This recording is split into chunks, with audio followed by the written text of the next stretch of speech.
இந்த திருக்குறளை இப்போ காவி அடிக்கிறான். காவி மண்ணை கொண்டு வந்திருக்கிறாங்க.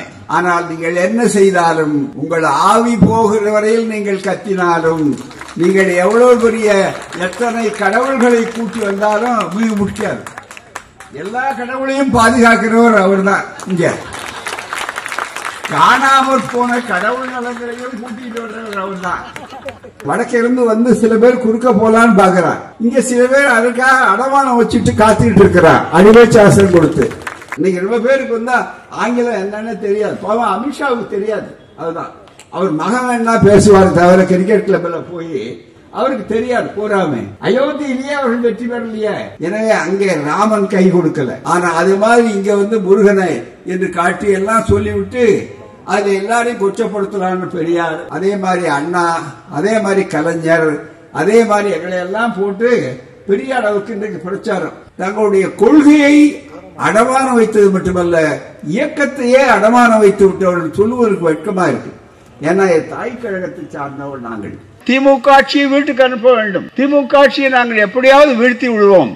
எங்களுக்கு அவர் அந்த கடவுள் அருள் புரிவார், இந்த கடவுள் அருள் புரிவார் என்று நீங்கள் வாய்ச்சாலம் பேசுகிற வாய்ச்சவடால் விடுகிறவர்கள் இருக்கிறார்களே, அவர்களை பார்த்து சொல்லுகிறோம். இதுவரையில மோடிக்கு ரொம்ப தமிழ் பிடிக்கும். செந்தமிழ்நாடுன்னு போது நிலைன்னு பாரதியார் பாடிவிட்டார்னு கொஞ்சம் சொல்லி, நீர் உயர நெல் உயர உயர உயரன்னு பாடுவார். எழுதி கொடுத்ததுதான். முன்னால் வந்து பிராம்ப்ட் பண்ணா சொல்லிக்கிட்டே இருக்கலாம், அது ஒன்றும் சந்தேகமே இல்லை. இப்படி நெல் உயர நீர் உயர நீர் உயரன்னா நீங்களும் உயர்றதுக்கு தான் பாக்குறீங்க. ஆனா ஒருபோதும் தமிழ்நாடு அதுக்கு இடமே கிடையாது. எல்லாமே நீர் உயர நீர் உயரன்னா என்னது, எங்களை பார்த்து நீர் உயர அவ்வளவுதான் தவிர ஒரு ஒன்றுமே கிடையாது. இந்த வையராம் பாருங்க, திட்டுறான் பாருங்க, விமர்சனம் பண்றா பாருங்க, அப்பதான் எங்களுக்கு இளமை, அப்பதான் எங்களுக்கு ஆத்திரம், அப்பதான் எங்களுக்கு செய்யும் என்று சொல்லக்கூடிய வேகம் வரும். மிக முக்கியமா மிக சிறப்போடும் பெருமையோடும் நடைபெறக்கூடிய செம்மொழி என்று நாமெல்லாம் எம்மொழி செம்மொழி என்று தலை நிமிர்ந்து சொல்லிக் கொண்டிருக்கிறோமே, இந்த உரிமையை நமக்கு பெற்றுத்தந்த ஒருவருடைய பிறந்த நாள் இன்றைக்கு. கலைஞர் அவர்களுடைய பிறந்த நாள், முத்தமிழறிஞர் கலைஞர் அவர்களுடைய பிறந்த நாள் என்றால் செம்மொழி நாள் என்று நாம் அறிவித்திருக்கிறோம். என்றால் அவர் இல்லையானால் தமிழுக்கு செம்மொழி அந்தஸ்து என்று ஒன்றிய அரசிலே, மிக முக்கியமாக டெல்லி அரசினாலே ஒப்புக்கொண்டிருக்கப்பட முடியாது. அது விரைகிற வரையிலே அவர் போராடினார். அதனால்தான் இன்னைக்கு செம்மொழி நாள் என்பது இருக்கிறது, அது வெறும் அலங்காரத்துக்கு அல்ல. அப்படிப்பட்ட ஏன் இது செம்மொழி நாள், முத்தமிழறிஞர் கலைஞர் அவர்களுடைய பிறந்த நாளை செம்மொழி நாள் என்று கொண்டாடுகிறோம்.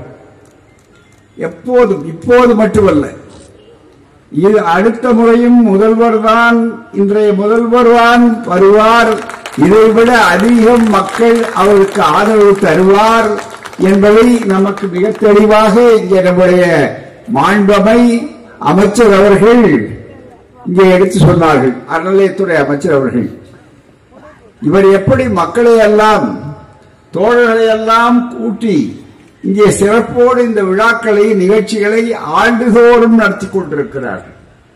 ஆண்டுதோறும் நடத்தி கொண்டிருப்பது மட்டுமல்ல, ஆண்டு முழுவதும் நடத்தி கொண்டிருக்கிறார். தேர்தல் நேரத்திலே தலை காட்டக்கூடியவர் அல்ல, அவருக்கு எல்லா நாளும் தேர்தல் நாள். ஏன்னா தேர்வு செய்யப்பட்டவர் அவர். அதனாலதான் நம்முடைய முத்தமிழறிஞர் கலைஞரை விட அதிகமாக எடை போடக்கூடியவர் இன்றைய முதல்வர், ஒப்பற்ற முதல்வர், இந்தியாவை பாராட்டக்கூடிய முதல்வர். இன்னும் கேட்டால் என்ன ஒரு ரோல் மாடல் சொல்றாரு.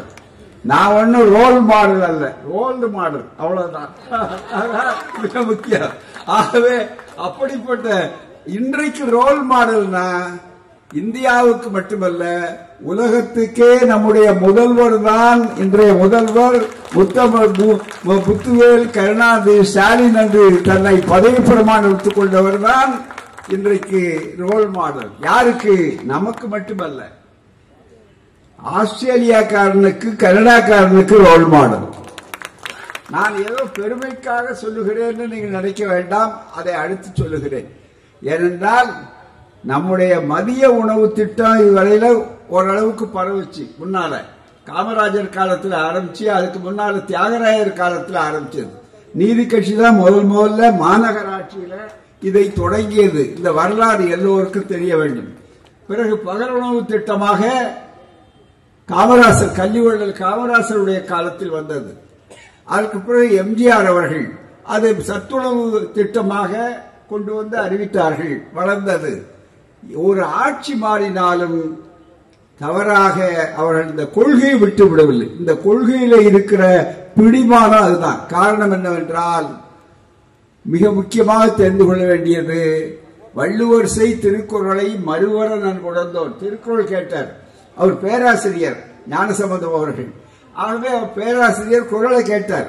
மிக முக்கியமா சில நேரங்களில் குறள் ரெண்டும் ஒழித்தது. அதுதான் மிக முக்கியம். அப்படிப்பட்ட ஒரு சூழ்நிலையில மிக முக்கியமாக வந்தபோது அந்த குறளுடைய பெருமையே என்னன்னு காட்டினவர் தான் கலைஞர். அதுதான் நேற்றும் தானால் நம்முடைய முதல்வர் எப்படி ரோல் மாடல் என்பதற்கு அடையாளம்னா வள்ளுவர் கோட்டம் இன்றைக்கு ஒரு காலத்தில் பெருமையோடு இருக்கிறது. கோட்டம் கண்டார் நாம் குதூகலம் கொண்டோம். அதுதான் மிக முக்கியம். மிகப்பெரிய அளவிற்கு வேறு அது மட்டுமல்ல. இங்கே கோட்டம் சென்னையில தலைநகர்ல அங்க பாத்தீங்கன்னா குமரி அதுதான் முடிய இடம்.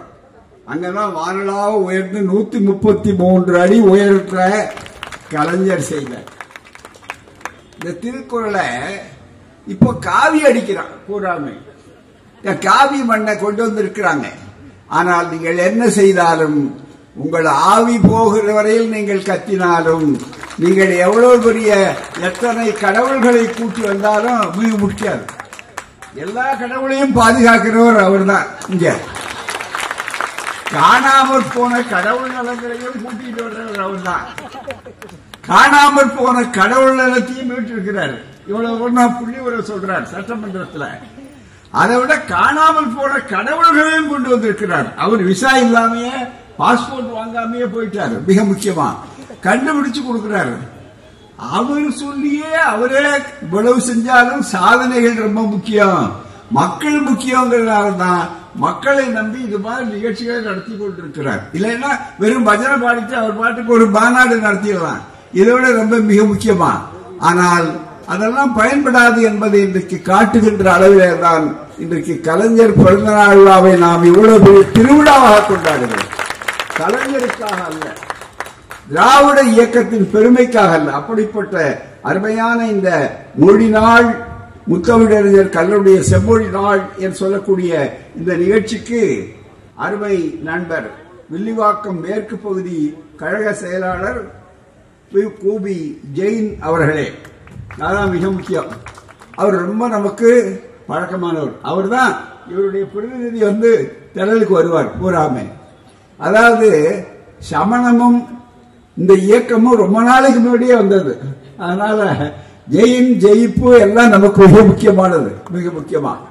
அதே மாதிரி மிக முக்கியமான அளவில் சொல்ல வேண்டுமானால் அவருடைய அடிப்படையில தெளிவாக இன்றைக்கு நடத்தக்கூடிய இந்த வாய்ப்பை பயன்படுத்தி கொண்டு அவர் எல்லாரையும் ஈர்ப்பார்.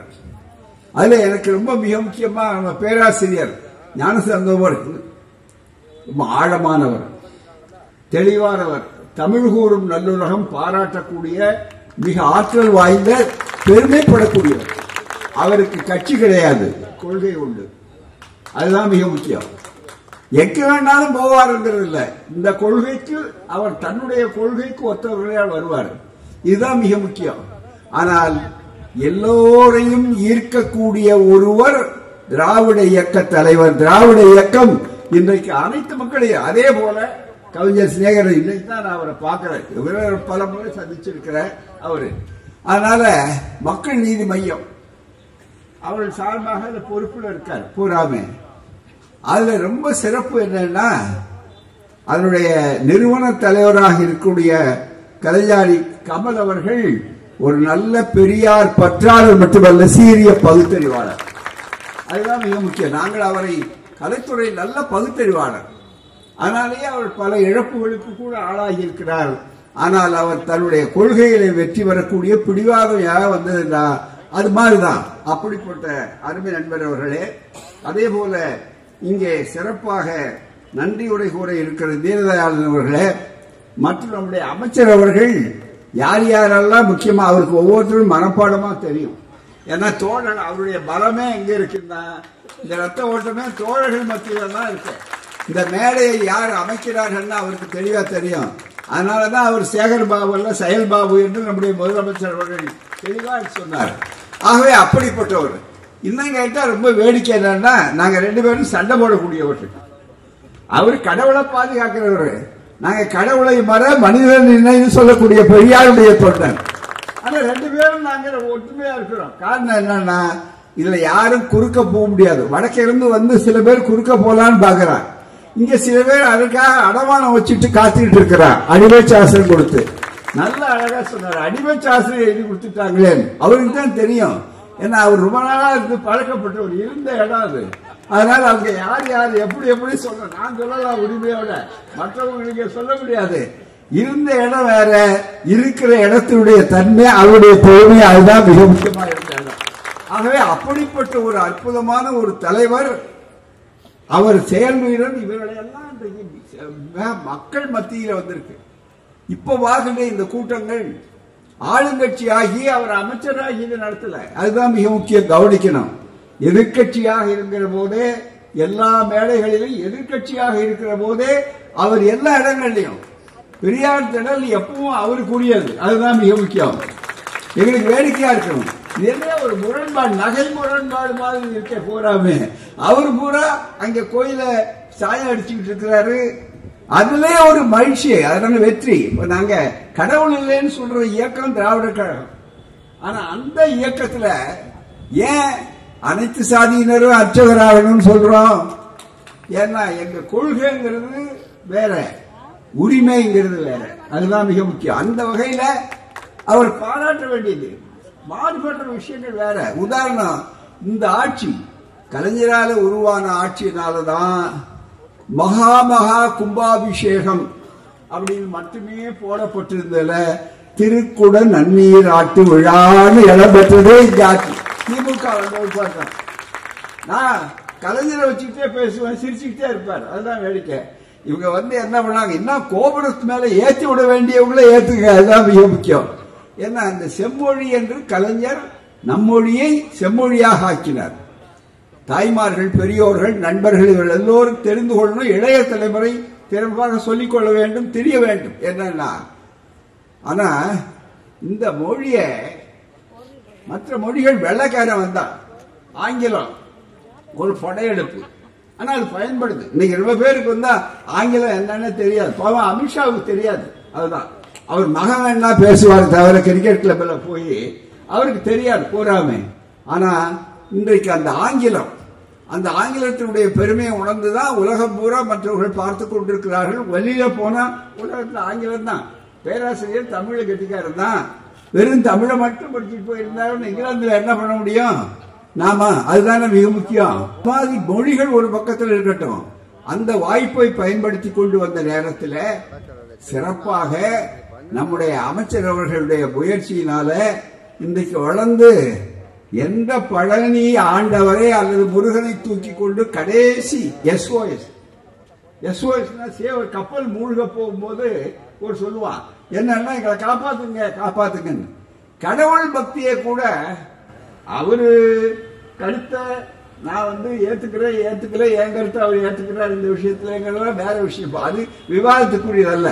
ரொம்ப பேர் பத்திரிகையாக சொல்லுவாங்க 2 பேருக்கும் லடாய் அப்படின்னு நாளை காலையில். அவ்வளவுதான், ஒன்னும் லடாயே வராது. ஏன்னா மிக முக்கியமா இருக்கக்கூடிய அளவிற்கு தெளிவாக சொல்ல வேண்டிய செய்தி என்னன்னு சொன்னா, அவருக்கு இன்னைக்கு ஒரு பெரிய சாதனை, மற்றவர்களால் நிறைக்க முடியாத ஒரு சாதனைய நாளைக்கு செய்ய போறாரு. வேற எதுவுமே கிடைக்கல. பார்த்தாங்க, வேற ஒண்ணும் இல்ல, என்னன்னோ சொல்லி பார்த்தாங்க. அவர் வந்தார், ரோட் ஷோ, காட் ஷோ எல்லாமே பண்ணி பார்த்தார். மோடியே வந்தார், அமித்ஷா இருக்கட்டும், அப்புறம் மோடியே வந்தார். ராமேஸ்வரத்திலேயே தியானம் பண்ணார். ராமேஸ்வரத்துல கடவுளை நம்பினார். கடவுளை நம்பினா உடனே எல்லாரும் நம்பிக்கை, கோயிலுக்கு போறவங்க நிறைய இருக்காங்க, ஆகவே ஓட்டு போட்டுருவாங்க அப்படின்னு அவர் நினைச்சாங்க. அவருக்கு முதல்ல எல்லாவற்றையும் தமிழ்நாட்டை எப்படியும் வளைக்க முடியலையே, இது பெரியார் மண், திராவிட மண், பெரியார் மண் தான், இதை யாராலும் மாற்ற முடியாதுன்னு சொல்றாங்களே, இது எப்படியாவது காட்டணும்னு சொல்லி கடைசியில ராமேஸ்வரத்துல போய் அங்க உட்கார்ந்து பார்த்தாரு. திருவள்ளூர் பக்கம் திரும்பல, வேற பக்கமே உட்கார்ந்து இருந்தாரு.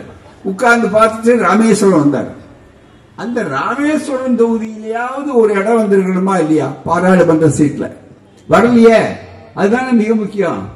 ஏற்கனவே அவர் வைத்திருந்த ராமன் கோயில் தொகுதியிலேயே வரலையே. இப்ப அதுதானே மிக முக்கியம். அங்கே வெற்றி பெறலையே, அயோத்தியிலேயே அவர்கள் வெற்றி பெறலையே. மிக முக்கியமா அங்க எதிர்கட்சி எல்லாம் வெற்றி பெற்றிருக்கிறது. எனவே அங்கே ராமன் கை கொடுக்கல. அதுவே புரிந்து கொண்டார்கள். இப்போது ஆரம்ப காலத்துல அதை பயன்படுத்தினாங்க.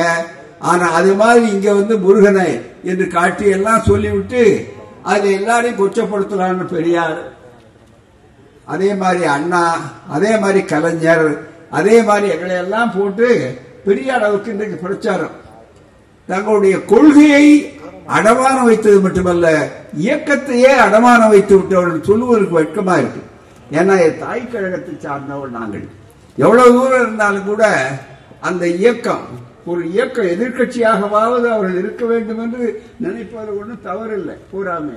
அப்படிப்பட்ட ஒரு இயக்கம், அந்த தகுதியை கூட நீங்கள் இழந்துவிட்டு உங்கள் சொந்தக்காரக்காக நீங்கள் இன்னைக்கு அடமானம் போய்விட்டீர்களே. அமித்ஷா இயக்கம், அமித்ஷா கழகம் என்று சொல்லக்கூடிய அளவிற்கு ஆக்கிவிட்டீர்களே என்ற வேதனை இருக்கிறது. அவர்கள் பண்ணார்கள் பூராமே. அதுல செஞ்சிருக்கிறத விட அடுத்த ஒரு சாதாரண விஷயம் என்னன்னா, எங்களுக்கு குடமுழுக்கு நன்னீராட்டு விழாவானாலும் எங்களை பொறுத்தவரை மூட நம்பிக்கை தான். அது ஒரு சந்தேகமே இல்லை. ஆனா எங்களை ஒரு மகிழ்ச்சி என்னன்னா, தமிழில் அர்ச்சனை. அது எங்களுக்கு தமிழுக்கு முக்கியம். நாங்களே மாநாடு போட்டோம் பெரியார் தேடலே, தமிழ் அர்ச்சனை. கலைஞர் அதை வந்து நடத்தினார். மிக முக்கியமா திராவிட இயக்கம் அதை நடத்தினது. அது மாதிரி பாத்தீங்கன்னா முதல் முறையாக திருச்செந்தூர்ல மிக முக்கியமா தமிழன் என்றால் முத்தமிழால் வைதாரையும் வாழ வைக்கும் முருகப்பெருமான் அப்படின்னு சொல்லுங்க. முத்தமிழால் வைதாரையும் வாழ வைக்கும் முருகப்பெருமான என்னைக்காவது கோபுரத்தில் ஏற்றிருக்காங்களா? குடமுழுக்கு ஏற்றிருக்காங்களா? நாளைக்கு நம்ம மிக முக்கியமா அமைச்சர் தான், இந்த ஆட்சி தான், ஸ்டாலின் ஆட்சி தான், திராவிட ஆட்சி தான். நாளைக்கு அங்க போய் மிக முக்கியமா தமிழில் முதல் முறையாக எல்லாவற்றையும் குடமுழுக்கு நடக்க இருக்கிறது. ரொம்ப ஆச்சரியமா இருக்கு. உடனே நாங்க எங்களுக்கு நாளைக்கு போட்டக்கூடாது, வீரமணி மாறிட்டாரு. உடனே மாறல. நாங்க ரொம்ப முக்கியம். எங்களுக்கு என்னன்னா, நீ நீச்ச பாஷைன்னு சொன்ன பாரு, எங்களெல்லாம் ஒதுக்கிறீங்க பாரு. முதல்ல ஆங்கிலத்தினுடைய பெருமை தான் சொல்ல வந்தேன். ஆங்கிலம் வெள்ளக்காரன் நம்ம ஆதிக்க சட்டம். ஆனா என்னைக்காவது நம்ம தமிழ் மொழியை குறை சொல்லி இருக்காங்களோ? கிடையாது. அதுல இருந்த மிக முக்கியமான வெளிநாட்டுக்காரர்கள் வந்து ஜியு போப்புல இருந்து திருவள்ளுவரை மொழிபெயர்த்தாங்க. அவர்கள் தமிழுக்கு பெருமை சேர்த்தார்கள். தமிழை நீச்ச பாஷைன்னு சொன்னதில்லை. எங்களுக்கு தான் தேவ பாஷை, சமஸ்கிருதம் தான் தேவ பாஷை, தமிழ் நீச்ச பாஷை என்று சொன்னீர்கள். எங்களுடைய அதற்காக பதில் சொல்லித்தான் எங்கள் கலைஞர் அவர்கள் மிக முக்கியமாக தமிழ் செம்மொழி என்று இந்திய அரசை ஒப்புக்கொள்ள வைத்து 2004 அதை செய்ய வைத்தார். 2004 உடனே சில பேர் கேட்கலாம், சமஸ்கிருதமும் கிளாசிக்கல் லாங்குவேஜ் அதுவும் வந்து முழுக்க முழுக்க இதுதானே அப்படின்னு சொல்லும் போது, கலைஞருடைய பெருந்தன்மை, திராவிட இயக்கத்தினுடைய பெருந்தன்மை என்னவென்றால், செத்த மொழிதான் சமஸ்கிருதம் சொன்னார். 2 பேர் யாராவது பேசிட்டு போக முடியுமான்னு கேட்டார். பூராமே ஒன்னும் இல்ல, பேச முடியாது. மிக முக்கியமா ஒரு சம்பவம் சொன்னா உங்களுக்கு ஆச்சரியமா இருக்கும். ஒரு திருமணம் நடக்குது, அந்த வைதிக திருமணம். அந்த திருமணம் நடந்துட்டு இருக்கிற நேரத்தில் மந்திரம் சொல்லிட்டு இருக்காரு ஐயர், புரோகிதர் நடத்திட்டு இருக்கிறார். புரோகிதர் இளம் பையர், அவர் ரொம்ப வயசானவர் இல்ல. எதிர அழைப்பை பெற்றுக் கொண்டு போய் சோமசுந்தர பாரதியார் உட்கார்ந்து இருக்கார். நாவலர் சோமசுந்தர பாரதியார் மதுரையில், உங்க ஊர் தான் மிக முக்கியமா. அப்படிப்பட்ட இடத்துல திடீர்னு அவருக்கு ஏய் நிறுத்துன்னு சொல்றார். எல்லாருக்கும் ரொம்ப கோபம், வேகமா போனார். அவர் கொஞ்சம் கோபப்பட்டவர், ரொம்ப உணர்ச்சி பூர்வமானவர். வேகமா போய் அத என்னையா இப்படி நீங்க கத்துறீங்க அப்படின்னாரு. போய் என்ன பண்ணிட்டார், பையனை இழுத்து ஒரு அரைஞ்சார். மந்திரம் சொல்லிட்டு இருக்காரு. அப்ப எல்லாரும் என்னங்க இவ்வளவு பெரிய மனிதன் இவ்வளவு அநாகரிகமா நடந்துக்கிறாரு. அவர் மந்திரம் சொல்றாரு, இவர் போய் அப்படி செய்யலாமா, மாறுபட்டு இருந்தா கூட என்ன ஆத்திரத்தோடு கேட்கிறாங்க. அப்ப சோமசுந்தர பாரதியார் சொன்னார், ரொம்ப மிக முக்கியமா இந்த சம்பவத்தை அண்ணா தன்னுடைய ஆரியமாய நூல்ல பதிவு செய்திருக்கிறார். அதான் ஆதாரத்தோடு சொல்றதுதான் எங்களுடைய வழக்கம், ஆதாரம் இல்லாம சொல்ல மாட்டோம். அதுல ரொம்ப மிக முக்கியமான செய்தி என்னன்னா, எல்லாருக்கும் சொன்னார், ஏன் மேல நீங்க கோவப்படுவீங்க, என்ன இப்படி அநாகரிகமா நடக்கிறாருன்னு. உங்களுக்கு யாருக்கு சமஸ்கிருதம் தெரியாது, எனக்கு சமஸ்கிருதம் தெரியும். இதுவரையில அவன் இந்த மந்திரம் சொல்லி கொண்டிருந்தது பூரா மணமக்களை வச்சுக்கிட்டு கருமாதி மந்திரத்தை சொல்லியிருக்கான். அது சொன்ன மந்திரம் கருமாதி மந்திரம். கருமாதி மந்திரம்னு அவனுக்கு தெரியாது. அவன் உடனே ஐயா எனக்கு தெரியாது, என்ன விட்டுருங்க, ஒரே ஒரு செய்தி சொல்றேன். எங்க அப்பா 2 மந்திரத்தை சொல்லி மாத்தி மாத்தி சொல்லுன்னு சொன்னாரு. கல்யாண விழா இருந்தாலும் கருமாதி விழா இருந்தாலும் நான் மாத்தி மாத்தி சொல்லிட்டு இருக்கேன், யாருக்கும் ஒண்ணும் தெரியாது அப்படி சொல்லக்கூடிய அளவிற்கு இந்த சம்பவம் நடந்துன்னு சொன்னார். ஆகவே அந்த மாதிரி ஒரு மொழி என்னன்னு தெரியாத சூழ்நிலையில அந்த பாஷையை நீச்ச பாஷை, நமது நீச்சர்கள் பேசக்கூடியது, எங்களுக்கு தான் தேவ பாஷை. நாங்க வந்துட்டோம்னா சங்கராச்சாரியார் பேச மாட்டார், பெரிய பெரிய ஆட்கள் குளிச்சாச்சு, இனிமேல் தீட்டாயிடும், யார தமிழ் பேசுறான் தீட்டாயிடும் சொன்னார். அந்த தமிழுக்கு அந்த தீட்டாயிடும் சொன்ன அந்த சமஸ்கிருதம் நம்மை மட்டப்படுத்தி காலகாலமாக ஆயிரக்கணக்கான ஆண்டுகளாக இருந்த அந்த தமிழை கீழே இறக்கி மேலே சமஸ்கிருதத்தை கொண்டு வைத்ததை மறுபடியும் சமத்துவமாக கொண்டாடி, அதுவும் நிச்ச பாஷை இல்லை, இதுவும் தேவ பாஷை இல்லை, எல்லாம் மக்களுக்கு வர வேண்டும் என்று சொல்லக்கூடிய அளவிற்கு பெருந்தன்மையோடு கலைஞர் ஒப்புக்கொண்டார். ஏன்னா 2004 தமிழ் செம்மொழி, இதான் என்ன செம்மொழி நாள், இது அந்த விவரத்தை எல்லாரும் தெரிந்து கொள்ளணும். செம்மொழி. ஆனால் 2005 தான் சமஸ்கிருதத்துக்கு நெல்லு கிடைத்த நீர் வாய்க்கால் வழியோடி புல்லுக்கும் தர்மை புல்லுக்கும் அங்கே பொருந்தது. அதுதான் ரொம்ப மிக முக்கியம், மிக முக்கியமா, சாதாரணமல்ல. உடனே இன்னைக்கு சமஸ்கிருதம் வந்துச்சு, அவ்வளவு சமத்துவம் இன்னைக்கு செம்மொழி. அதோட 4 செம்மொழி, கர்நாடகா செம்மொழி, ஒடிசா செம்மொழி என்று வந்திருக்கிறது. இன்னைக்கு காலையில் என்ன செய்தி வந்திருக்கு அல்குன்னு நினைக்கிறேன், மீண்டும் நீங்கள் மறுபடியும் திமுக ஆட்சியை வீட்டுக்கு அனுப்ப வேண்டும், திமுக ஆட்சியை நாங்கள் எப்படியாவது வீழ்த்தி விடுவோம், எங்களுக்கு அவர் அந்த கடவுள் அருள் புரிவார், இந்த கடவுள் அருள் புரிவார் என்று நீங்கள் வாய்ச்சாலம் பேசுகிற வாய்ச்சவளால் விடுகிறவர்கள் இருக்கிறார்களே, அவர்களை பார்த்து சொல்லுகிறோம். இதுவரையில் இந்த சமஸ்கிருதத்துக்கு இன்னைக்கு வந்திருக்கு செய்தி, ஊடகங்களில் நீங்கள் பார்த்திருப்பீர்கள். என்ன செய்தின்னா, இந்த 10 ஆண்டு காலத்தில் சமஸ்கிருதத்துக்கு ஒன்றிய அரசு, மோடி அரசு, அமித்ஷா அரசு என்ன கொடுத்திருக்கிறது என்று சொன்னால் 2533 கோடி. எந்த மொழி? உலகத்தில் எத்தனை பேர் சமஸ்கிருதம் பேசுறான்? இந்த இந்தியாவிலேயே எத்தனை பேர் சமஸ்கிருதம் பேசுறவங்க? ஒன்றும் கிடையாது. 2232 குறிச்சிட்டு இருக்காங்க. அது கூட பேசுறது கிடையாது, ஏதோ ஒரு குறிப்புக்கு எழுதியிருக்கிறாங்க, எந்த நாட்டில் கிடையாது. ஆனால் அதை சகிச்சுக்கிட்டார். தமிழுக்கு ஈக்குவலா வந்திருக்கு செம்மொழின்னா, சரி அதுக்கு ஏதோ இலக்கியம் அதுன்னு சொல்றீங்க, ஏதோ வேதம் இருக்குன்னு ஏதோ ஒன்று சொல்லிட்டு இருக்குங்க, அதை எதுக்கல கலைஞர் அவர் விட்டார். அதான் அவர் பெருந்தன்மை. ஆனால் அந்த அளவிற்கு வந்து விட்ட நிலையில இந்த அரசு 2533 கோடி. ஆனால் நாங்கள் என்ன தமிழ், அங்கே தமிழ், மோடிக்கு ரொம்ப தமிழ் பிடிக்கும், செந்தமிழ்நாடுன்னு போது நிலையன்னு பாரதியார் பாடிவிட்டார்னு கொஞ்சம் சொல்லி, நீர் உயர நெல் உயர உயர உயரன்னு பாடுவார். எழுதி கொடுத்ததுதான். முன்னால் வந்து ப்ராம்ப்ட் பண்ணால் சொல்லிக்கிட்டே இருக்கலாம், அது ஒன்றும் சந்தேகமே இல்லை. இவங்க சினிமா துறையில் இருக்கிறவங்களுக்கு தான் தெரியும், அது ரொம்ப மிகவும் எங்களுக்கு தெரியாது அதிகமாக. இப்படி நெல் உயர நீர் உயர நீர் உயரன்னா நீங்களும் உயர்றதுக்கு தான் பார்க்குறீங்க. ஆனால் ஒருபோதும் தமிழ்நாடு அதுக்கு இடமே கிடையாது. எல்லாமே நீர் உயர நீர் உயரன்னா என்னது, எங்களை பார்த்து நீர் உயர அவ்வளோதானே தவிர ஒரு ஒன்றுமே கிடையாது. அப்படிப்பட்ட ஒரு சூழ்நிலையில் இன்றைக்கு எல்லாம் வந்து விட்டதுக்கு அந்த தமிழை வந்து காட்டு சொல்லிவிட்டு இன்றைக்கு என்ன சொல்கிறாங்க, எவ்வளோ செலவு பண்ணியிருக்காங்க இத்தனை ஆண்டுகளில் 5 நம்ப மாட்டீங்க. இன்றைக்கி தொலைக்காட்சியில் வந்த செய்தி புள்ளி விவரத்தோடு சொல்கிறேன் நான். தமிழும் நல்லா சேர்த்து 134 கோடி, எல்லாம் இத்தனை மொழியும் சேர்த்து. ஆனால் பேசப்படாத மொழி எங்கள் தமிழ். சிங்கப்பூரில் தமிழ் மொழி ஆட்சி மொழி, எங்கள் தமிழ் மலேசியாவிலே ஆட்சி மொழி, எங்கள் தமிழ் உலகம் முழுவதும் இன்றைக்கு இருக்கக்கூடியது. அது மட்டுமல்ல, தமிழுக்கு இருக்கிற பெருமை என்ன சாதாரணமா, மிக முக்கியமா, மிகப்பெரிய அளவுக்கு. ஆகவே அது முக்கியமல்ல. அதை கலைஞர் அவர்கள் செந்தமிழ் என்பது மட்டுமல்ல, எம் தமிழ் எம்மொழி செம்மொழி என்று ஆக்கினார். எனவே எல்லா இடங்களையும் அந்த தமிழுக்கு உரிய இடம் எங்க? இன்றைக்கு அந்த தமிழுக்குரிய இடத்தை நாளைக்கு கொண்டு வந்து கோபுரத்தின் மேலே வைக்கக்கூடிய அளவிற்கு அங்கே திருக்குறள் நன்னீராட்டு விழா என்று சொல்லக்கூடிய அளவுக்கு வர்றாரு. நன்னீராட்டு விழாவில் எங்களுக்கு கருத்து மாறுபாடு இருக்கலாம், ஆனா தமிழ் அங்கே உயர்கிறது சொல்லும் போது அந்த மனித உரிமை இருக்கிறத, மனித உரிமை, இதுதான் திராவிட ஆட்சி. இந்த ஆட்சி நீடிக்க வேண்டுமா இல்லையா நன்றாக நினைத்து பார்க்க வேண்டும்.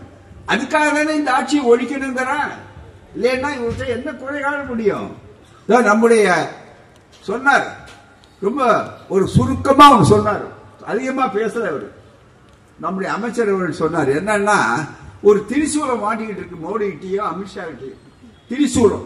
அவரை பார்த்து இவரை பார்த்து நிதியை கொடுத்து எல்லாம் கொடுத்து சரிப்படுத்திக்கிட்டு இருக்கக்கூடியதுல இன்றைக்கு மிக முக்கியமா அவருடைய நிலை என்ன, தயவு செய்து எண்ணி பார்க்க வேண்டும். மிக முக்கியமாக அப்படிப்பட்ட அந்த ஆட்சியில அவர்கள் யாருடைய பணம்?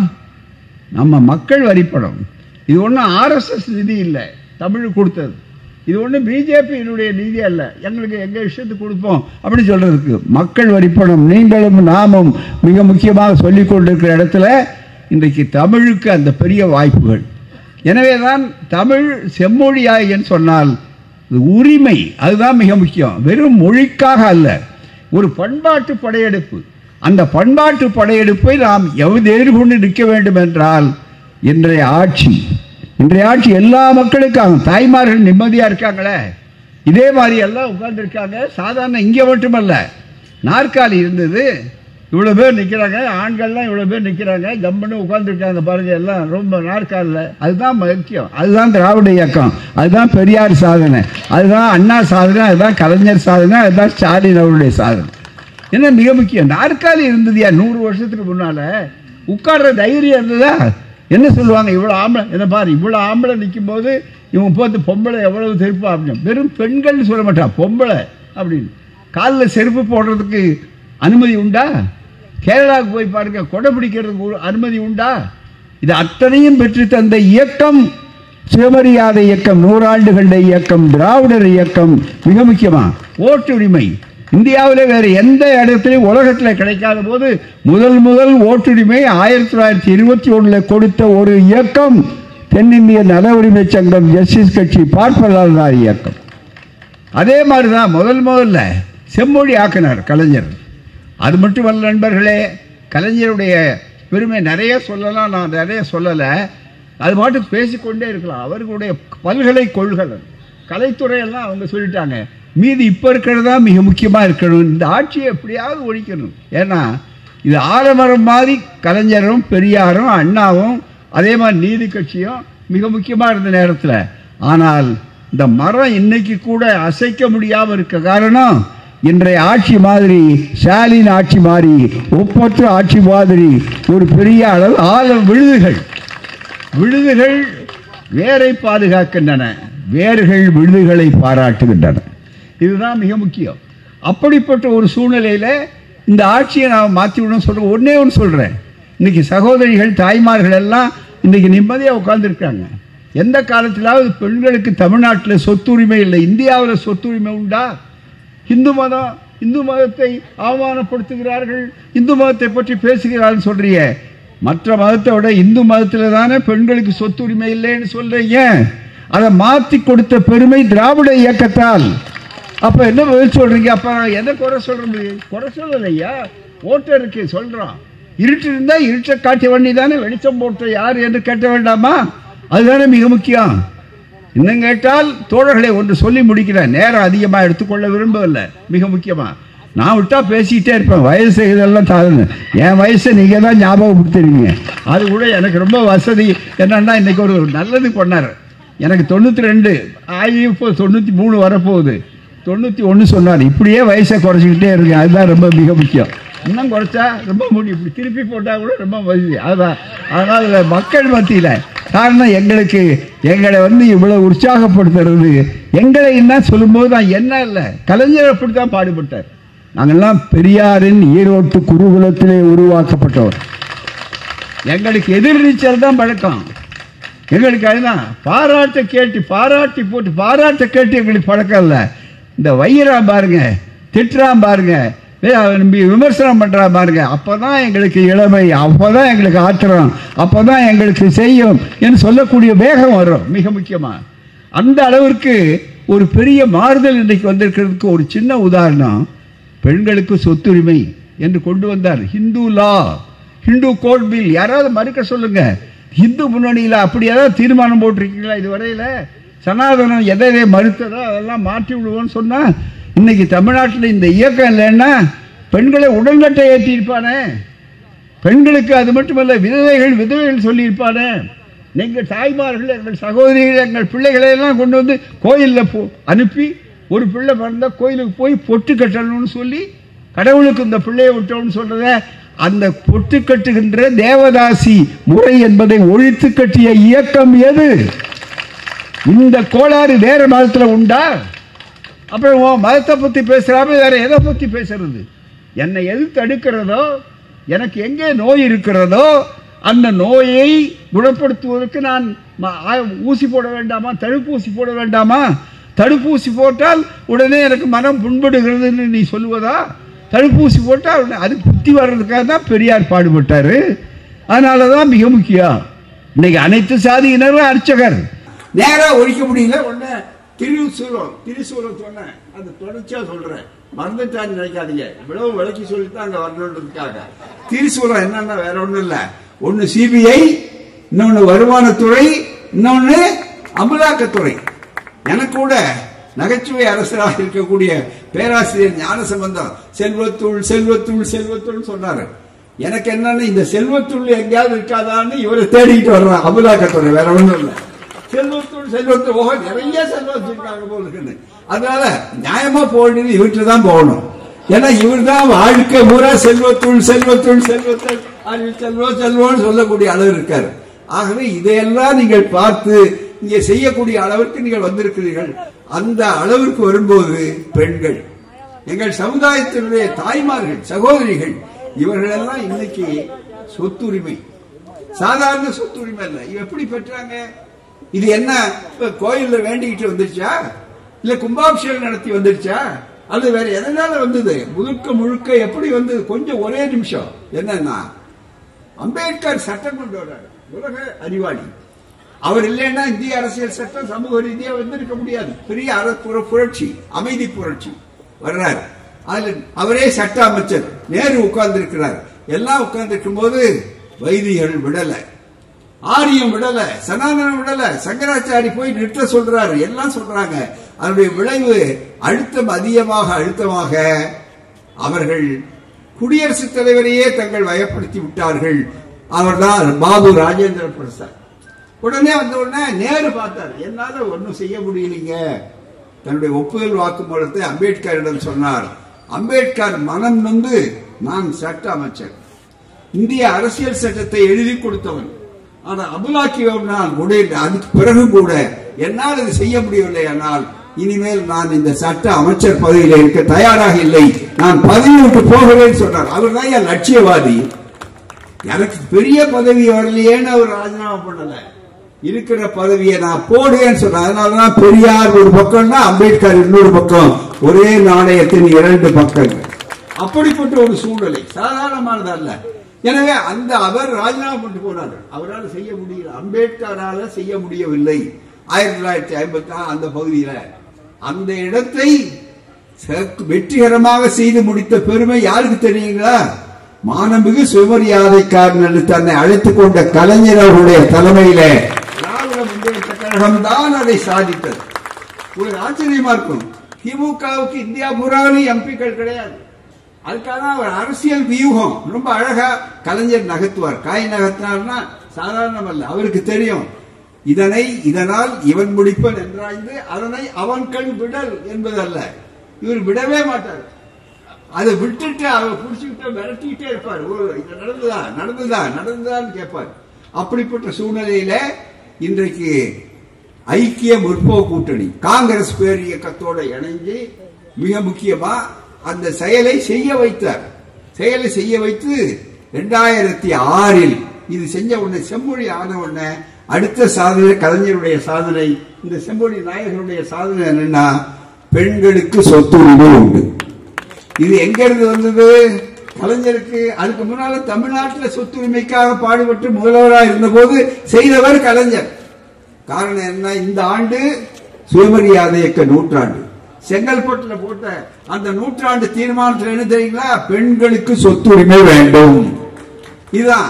அத அப்ப கலைஞர் 5 வயசு குழந்தை அவரே சொன்னார். இது அங்கே செங்கல்பட்டுலே சொன்ன 5 வயசு பையன் அப்ப இந்த மாநாடு நடந்து தீர்மானம் போட்டப்ப. ஆனா இயல்பான பாருங்க, எனக்கு அந்த வாய்ப்பு வந்த உடனே மிக முக்கியமா கலைஞர் ஆட்சிக்கு இங்கேயும் பெண்களுக்கு சொத்துரிமை என்ற சட்டத்தை நிறைவேற்றினார். மாநில அரசு அளவில், மத்திய அரசு அளவில், சென்ட்ரல் ஆக்ட் சொல்லக்கூடிய மத்திய அரசுல கலைஞர் தான் ஐக்கிய முற்போக்கு கூட்டணியில இடம்பெற்று அந்த சட்டத்தை நிறைவேற்றினார்.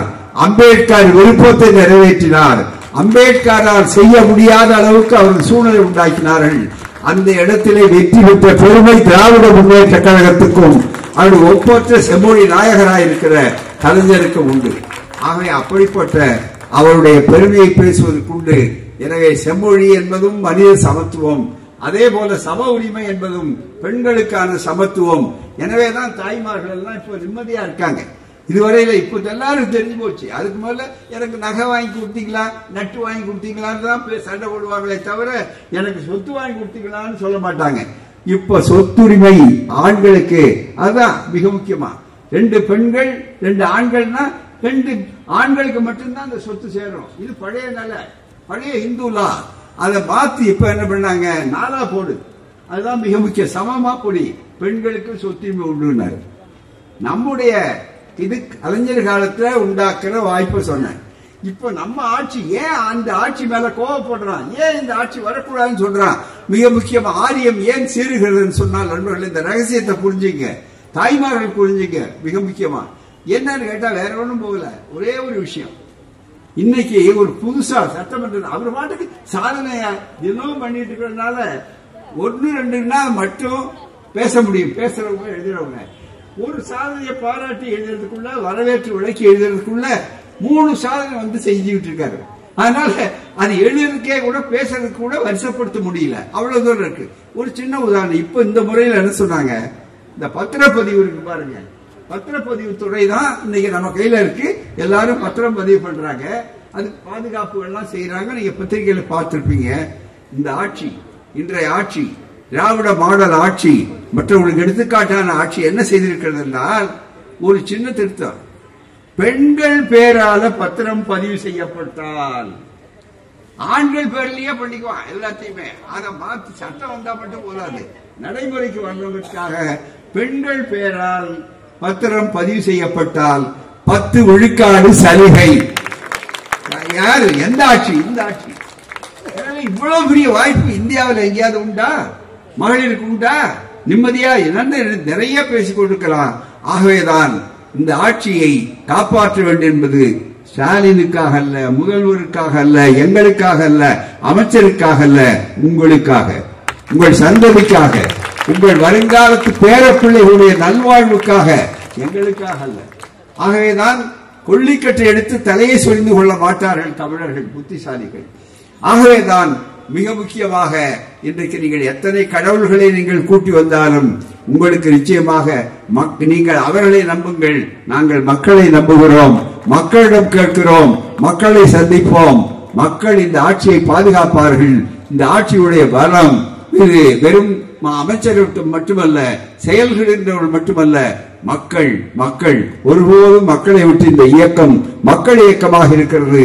வெல்வார் கலைஞர், வாழுகிறார். கலைஞருடைய பெருமைகள் இன்னும் வரும். எனவே அண்ணா வழியில், பெரியார் வழியில், கலைஞர் வழியில், இன்றைய முதலமைச்சருடைய வழியில் எல்லா வகையிலும் நாம் பெருமை பெறுவோம். நமக்காக நமக்காக நமக்காக வேறு யாருக்காக அல்ல என்று கூறி வாய்ப்பளித்து சிறப்பாக ஏற்பாடு செய்த தோழர்களுக்கும் மாண்புமிகு அமைச்சர்களுக்கும் நன்றியை தெரிவித்து, தோழர்களுக்கு நன்றி தெரிவித்து விடைபெறுகிறேன். வணக்கம். நன்றி.